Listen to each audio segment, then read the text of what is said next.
We are deeply sorry for this tragedy. Responsibility for this crime rests solely upon the perpetrator. They are going to attract criminals and crimes will happen, and they don't want to take responsibility for them. The reality is crashing in on them so fast now that they can't sustain the delusion much longer.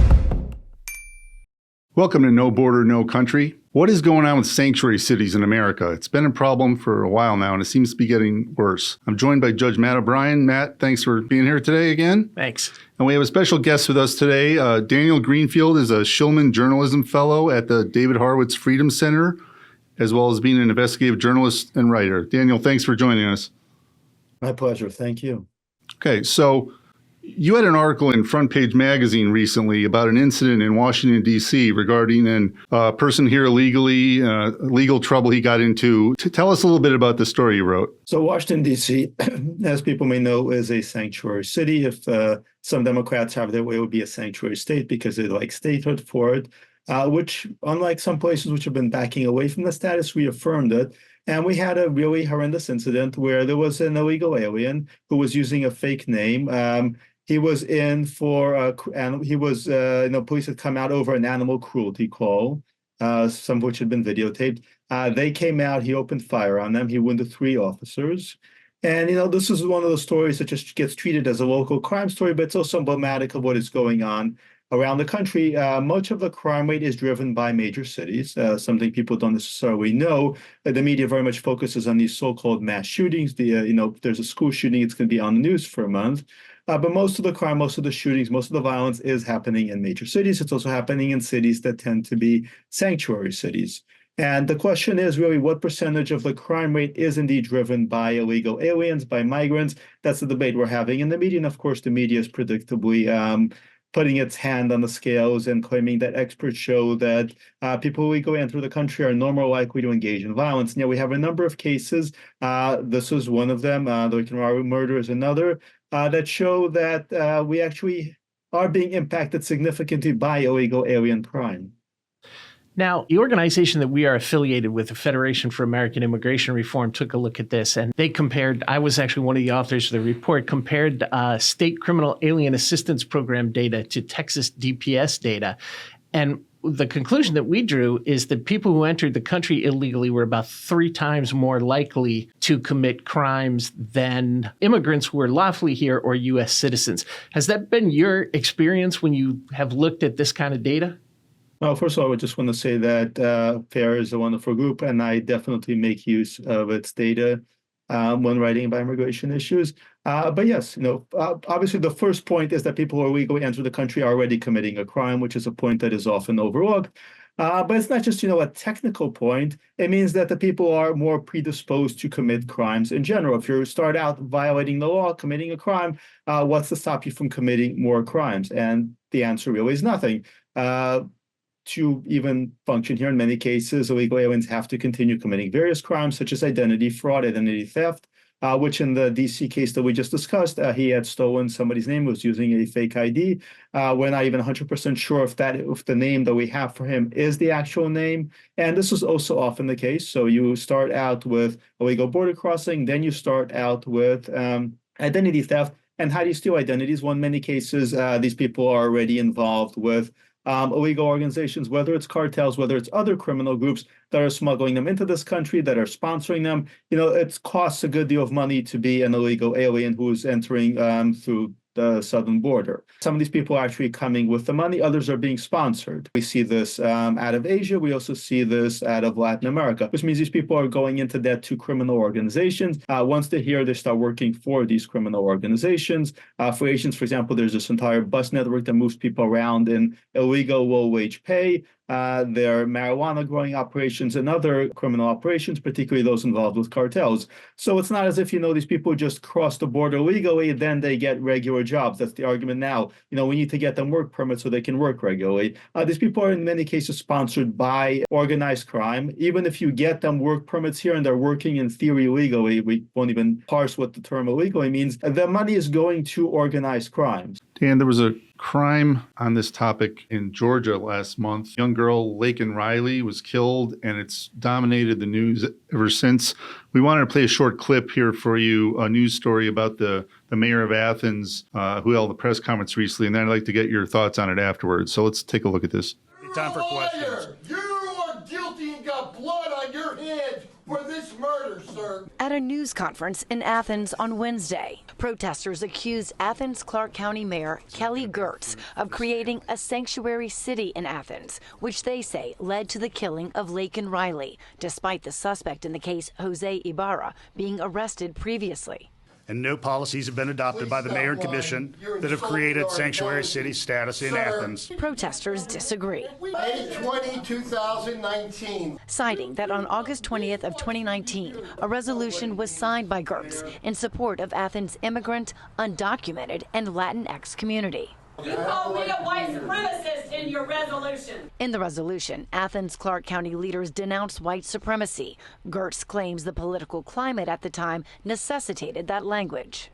Where you had the President of the United States speaking in the most vile terms about people who were foreign born. The purpose of the news conference was to discuss proposed security measures, including expanding a real-time crime center, more security cameras, and a mobile surveillance trailer. But the sanctuary city issue took center stage. Son, I'm going to ask you to leave. Protesters like James Lee say the resolution from 2019 should immediately be rescinded, blaming the resolution and Girtz for Riley's death. We are deeply sorry for this tragedy. The responsibility for this crime rests solely upon the perpetrator. These protesters are now calling for Mayor Girtz to resign. Center You're over in the public fired! sector. You need to go, sir. The new security measures will be up for approval here at City Hall on Tuesday at 6. Dan, I don't know how much research you may have done into that story, but again, it's been everywhere.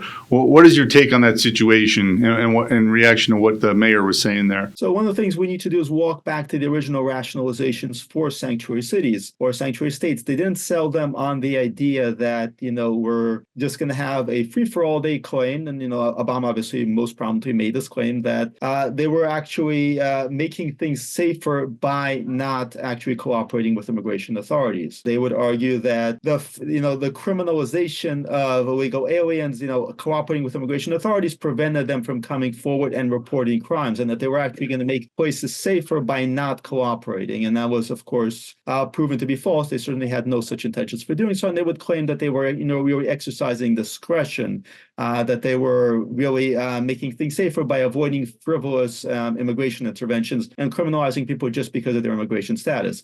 So two things were going on. They were trying to break the connection between criminality and illegal aliens, and they were trying to claim that they were actually making things safer. Every time something like this happens, it is very clear that they are not making things safer, and they have no coherent response to that, which is what we tend to see over and over again. When you actually confront them with illegal aliens who commit crimes, whether it's the Laken Riley case, whether it's the Kate Steinle case, which you mentioned previously, or so many other cases involving angel moms, people whose children were killed by illegal alien drunk drivers or just criminals, immediately the authorities default into this kind of panicked mode where they try to project outward.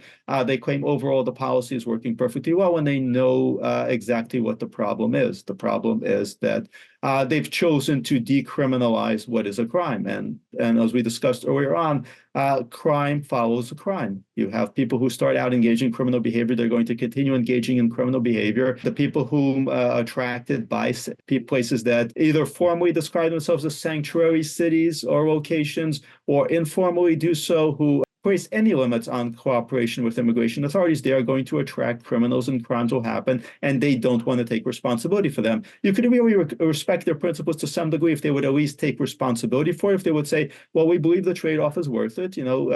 Some people may be killed, yes, but on the other hand, we're protecting all these people from being deported to their home countries where they would be killed as well. But they pretend that there's no cost benefit. They pretend that there's not going to be, nobody's going to suffer from this. And the moment that happens, they are absolutely incapable of defending the blood on their hands.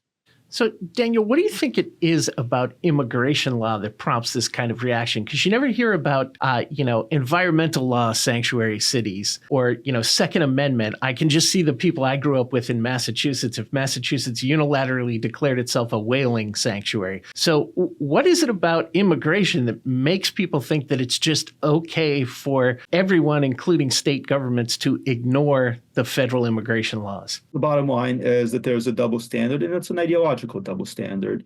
People on the left want to create a space in which they are free to violate the law for their own political gain and not be held accountable for it. So yes, a state is not going to declare itself a tax sanctuary state, a place where you're not going to cooperate with the IRS because they want to cooperate with the IRS. Likewise, they're not going to declare themselves a sanctuary state for abortion protesters. Even though some states maybe would consider doing that, where they're not going to cooperate with the FBI when it comes to raiding people who are non-violently protesting abortion. But in areas that the left supports, but that are technically illegal, that they have not managed to completely do away with as far as the law goes, they've created these sanctuary cities because they do want illegal immigration. It's been made very clear. The latest deal, for example, the so-called Senate border deal, makes it very clear that they want to continue the state of affairs. The Biden administration was willing to offer various things. The one thing they were not willing to offer was detention. They were not willing to actually prevent these illegal aliens who are coming across the border from being released. So this is something that they want. And when it's something that they want, whether it's crime, whether it's illegal migration, then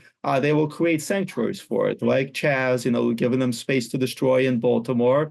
They will create sanctuary spaces for this illegal activity. And it is a grotesque double standard because on the one hand, you have the federal government and the courts saying to Texas and to other states, you cannot enforce any kind of immigration laws. You can't even enforce your own laws. You can't secure your own borders.